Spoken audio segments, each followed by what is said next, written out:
पंख लेके उड़ा चला जाए रे, जहाँ नहीं जाना था ये वही चला हाय रे, उम्र का ये ताना बाना। হ্যালো ফ্রেন্ডস, আসসালামু আলাইকুম, welcome back to my channel. আপনারা সবাই কেমন আছেন? আশা করছি সবাই খুব ভালো আছেন।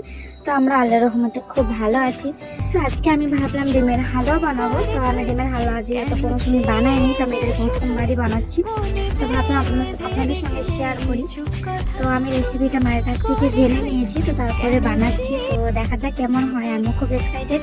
তো আপনারা পুরো ভিডিওটা দেখতে থাকুন, আশা করছি ভালো লাগবে। আমি এখানে 6টা ডিমকে ভেঙে নিচ্ছি। তো এগুলোকে ভালো করে ফাটিয়ে নিতে হবে। তো দেখতে থাকো, আমি হাতেই ফাটাবো। তো এই যে আমি এক এক করে সব ডিমগুলো ভেঙে নিচ্ছি।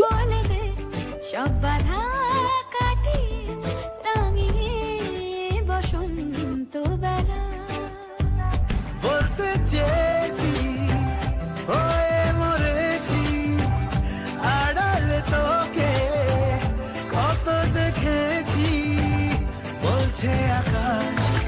এখানে আমি ডিমগুলোকে ভালো করে ফাটিয়ে নেওয়ার পরে এখানে দুধ অ্যাড করছি। আমি এর মধ্যে দুধগুলো দিয়ে আরো ভালো করে মিশিয়ে নিচ্ছি, আরো ভালো করে ফাটিয়ে নিচ্ছি। মানে এটাকে ভালো করে ফাটাতে হবে যাতে ডিমের হালুয়াটা সুন্দর হয়, সেই জন্য। এখানে একটা কালার মেশাতে হবে, যেটা আমার ছিল না। তো আমি এখানে একটু দুধের মধ্যে এক চিমটি হলুদকে মিশিয়ে যাতে রঙটা সুন্দর আসে, সেই জন্য একটা দিয়ে দিচ্ছি। তো এখানে কালারও দেওয়া যায়, আমার মাটা কালার দেয়, তো আমার কাছে ছিল না, তো সেই জন্য দিচ্ছি।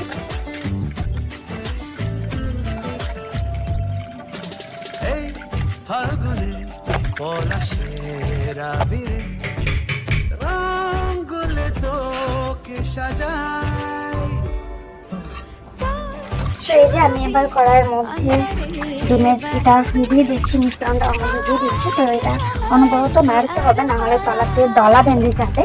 তো সেই জন্য আমি বারবার নেড়ে নিচ্ছি।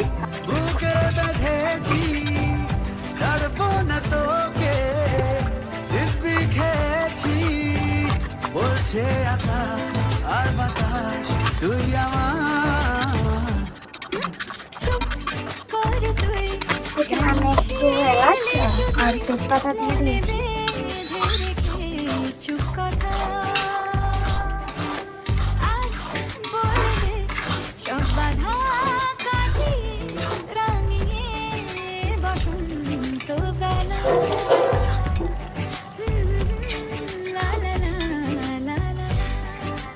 আমার ডিমের হালুয়াটা প্রায় অনেকটাই হয়ে এসছে। এর মধ্যে আমি এবার চিনি অ্যাড করে দেবো।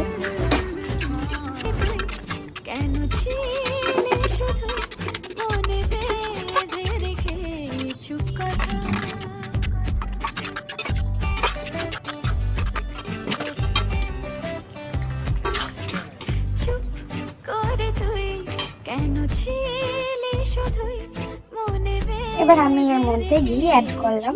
তো এখানে 2 চামচ ঘি অ্যাড করে দিচ্ছি।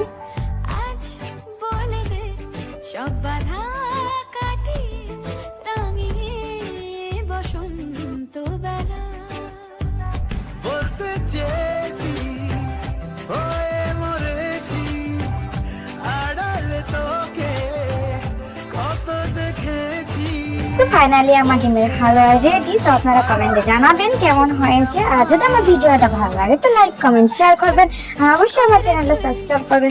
সবাই ভালো থাকবেন, বাই।